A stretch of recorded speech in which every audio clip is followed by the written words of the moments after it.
Good morning everyone. এয়া ৰাতিপুৱা গাখীৰ চাহৰ লগত আটাৰে পিঠা বনাই লৈছোঁ। তাৰপিছতে মই সকলোকে দি মই খালোঁ। আৰু এইপিনে অকণমান বৰষুণ দিলে আমাৰ পদূলিটো গোটেই বানপানী উঠি যায়, কাৰণ পানী যোৱা ৰাস্তাবোৰ গোটেই বানপানী পেলাইছে, সেইবাবে এনেকৈ জমা হৈ আছে। এতিয়া ৰ'দো দিয়া নাই, বৰষুণ দি আছে।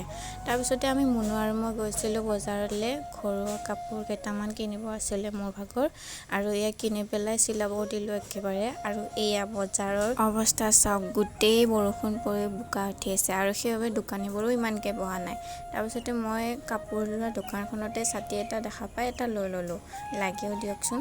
আৰু এইপিনে মুনুক কাপোৰ আৰু ছাতিটো ল'বলৈ ক'লোঁ। তাৰপিছতে মই আকৌ পিছে পিছে গৈ আছোঁ।